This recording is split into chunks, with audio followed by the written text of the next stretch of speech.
एक आलसी लड़के से करा देते हैं। चलो, रोली की शादी हुई और हमने गंगा नहाई। और क्या, बेटियां तो होती ही हैं बोझ। हाँ, पर अब क्या चिंता, उतार तो दिया बोझ तुमने, अब वो लोग समझे।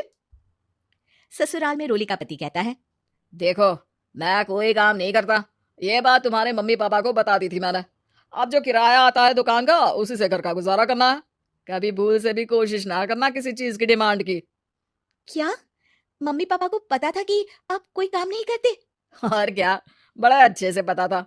उन लोगों को तो तुम बोझ लगती थी, बोल रहे थे कि बस शादी कर लो और कोई मतलब नहीं है। रोली को यह सुनकर बहुत गुस्सा आता है, लेकिन करती भी तो क्या, क्योंकि वो जानती थी कि उसके माता पिता ऐसे ही हैं। जैसे तैसे रोली दिन काट रही थी। रोली को एक प्यारी सी बेटी होती है। धीरे धीरे वो बड़ी होती है और उसके साथ उसकी जरूरतें भी बढ़ती जाती है। सुनिए जी, अब तो सिम्मी बड़ी हो रही है, उसका स्कूल में दाखिला कराना है। मैंने अब तक तो जैसे तैसे समय काट लिया, लेकिन मैं बच्ची की परवरिश में कोई कमी नहीं रखूंगी। अरे क्या है यार, अब तो लगता है कोई ना कोई काम ढूंढना ही पड़ेगा। अब पति रोज काम की तलाश में जाता और बिना किसी काम के वापस आ जाता। रोली समझ जाती है कि पति के अंदर अब काम करने की क्षमता नहीं है। वो बेटी को उच्च शिक्षा देने के लिए कुछ करना चाहती थी, लेकिन करती तो क्या करती। एक दिन रोली की सहेली कहती है, रोली, मेरी कोई औलाद नहीं है। अगर तू मेरी औलाद को जन्म दे तो मैं तुझे तेरे मुंह मांगे पैसे दूंगी। अरे, तेरी औलाद को मैं कैसे जन्म दे सकती हूँ? सरोगेसी से। बच्चा मेरा और वैभव का ही होगा, लेकिन कोख तेरी होगी। ये संभव है रोली। रोली कुछ सोच कर कहती है, मुझे मंजूर है, लेकिन मैं इसका 2 लाख रुपया लूंगी। अरे कोई बात नहीं, मुझे मंजूर है। रोली खुश हो जाती है कि एक बच्चा पैदा करने का उसे 2 लाख रुपया मिलेगा। वो घर आकर पति को बताती है, वो भी खुश हो जाता है। अब क्या था, डॉक्टर के पास जाकर सहेली का बच्चा रोली की कोख में पलने लगता है। मुझे 20,000 चाहिए मेरी बेटी के एडमिशन के लिए। हाँ हाँ ठीक है, मैं उसके एडमिशन से लेकर सारे खर्चे उसके अकाउंट में डाल रही हूँ। रोली की बेटी का एडमिशन हो जाता है। रोली को लगता है कि वो अब सब कुछ ठीक कर देगी। दिन और महीने आगे बढ़ते हैं। अब एक दिन, एक बात कहूँ जी, काश इस बच्चे को मैं रख पाती।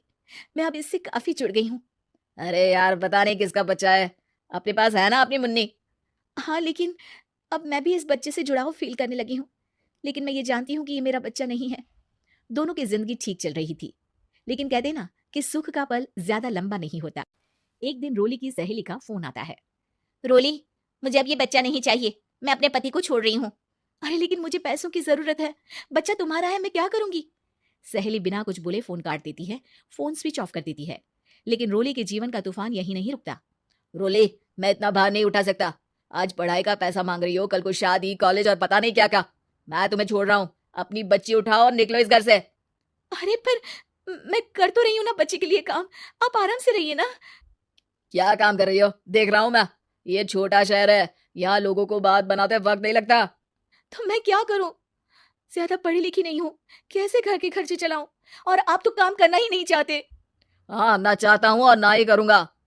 रोली को पति की बात पर काफी गुस्सा आ जाता है।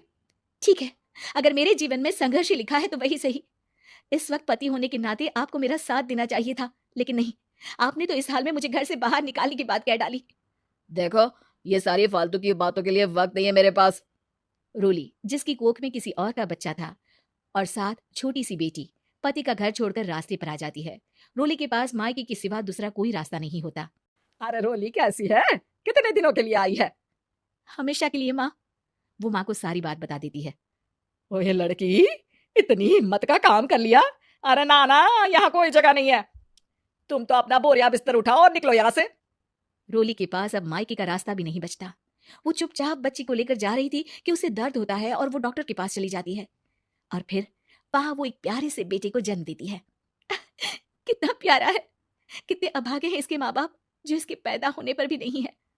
तभी वहां डॉक्टर आ जाती है। रोली, बच्चे के पिता तुमसे मिलना चाहते हैं। आपका बहुत बहुत शुक्रिया।